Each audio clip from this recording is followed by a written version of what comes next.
Hey there. If you're in Kentucky and looking for a dog trainer, you've come to the right place.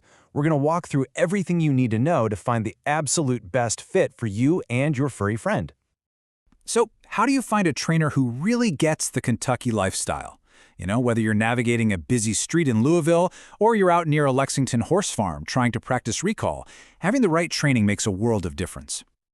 Okay, here's our game plan. We'll break it down into 5 easy steps. First, we'll figure out what you actually need. Then, how to find someone qualified. We'll cover the really important questions to ask, talk about costs, and wrap up with some Kentucky-specific rules and resources.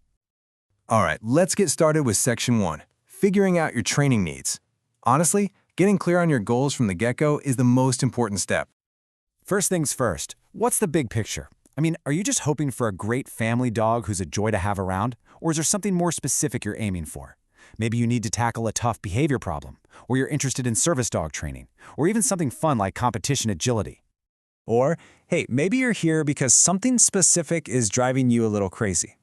Things like your dog pulling on the leash, barking like there's no tomorrow, or jumping all over your guests. These are super common problems, and a good trainer can absolutely help. And of course, if you've got a new puppy, you're starting from scratch with all the basics. Okay, so once you have a good idea of what you're looking for, it's time to find a qualified trainer. And this is where things can get a little tricky. Now, this is something you absolutely need to know if you're a dog owner in Kentucky. The state has no special licensing requirements for dog trainers. None. That means it's really up to you, the owner, to do your homework and carefully check out a trainer's background and credentials. So what should you be looking for? Well, the method that's really become the standard for modern, effective training is called positive reinforcement. It's pretty simple, actually. It's all about using rewards, like treats or praise, to encourage the behaviors you want to see. This builds a fantastic bond of trust with your dog without any of the fear or intimidation you might see with some older punishment-based methods. Okay, so how can you tell if a trainer knows what they're doing? These certifications are your best friend. They look like a bunch of alphabet soup, but they're so important. For general stuff like puppy classes or basic manners, seeing CPD-TKA is a great sign. It means they've passed a big test on their knowledge. Now, if you're dealing with something more serious, like major fear or aggression, you'll want to look for a specialist with something like a CBCCKA. These letters aren't just for show. They mean that trainer is committed to humane methods and is always learning. All right, you know what to look for in terms of credentials. Now let's arm you with the exact questions you should be asking any trainer you're thinking about hiring. Think of this as your interview cheat sheet. Any trainer worth their salt will have really clear, confident answers to all of these. I'd pay extra attention to how they talk about customizing the training for your dog and your lifestyle, and how they plan to measure progress. Their answers will tell you a lot about their whole approach. Okay, let's talk about the practical side of things, the money. A huge part of any decision is the cost, so let's get a realistic idea of what you can expect to pay for training right here in Kentucky. It probably won't surprise you that costs can be pretty different depending on where you are in the state. You're almost always going to see higher prices in cities like Louisville and Lexington compared to the more rural areas.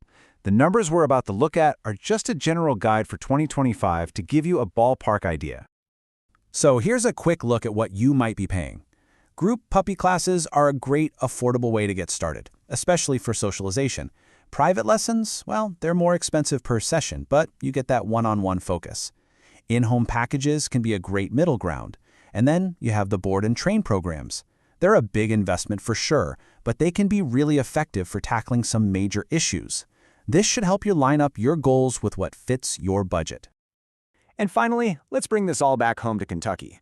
We'll talk about some local rules you need to know and some awesome places to go practice all those great new skills. Being a good dog-owning neighbor in Kentucky means knowing the rules of the road, so to speak. Leash laws are pretty much everywhere in public spaces. And by state law, your dog has to have a current rabies tag on them. Oh, and yeah, if your dog barks nonstop, that can actually be a nuisance violation. Good training just makes it so much easier to be a responsible owner.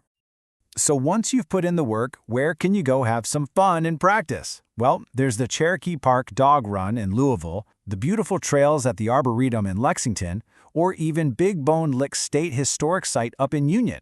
These are all amazing spots to let your dog show off their new skills in the real world. Look, at the end of the day, the whole point of this is to have a confident, happy dog that you can share your life with. Finding the right trainer is really just the first step, but it's the one that opens up everything else, from relaxing on a patio downtown to hiking in a state park or just enjoying a quiet evening at home. I really wish you the best of luck in your search. Having a well-trained dog just makes everything better, for you and for them.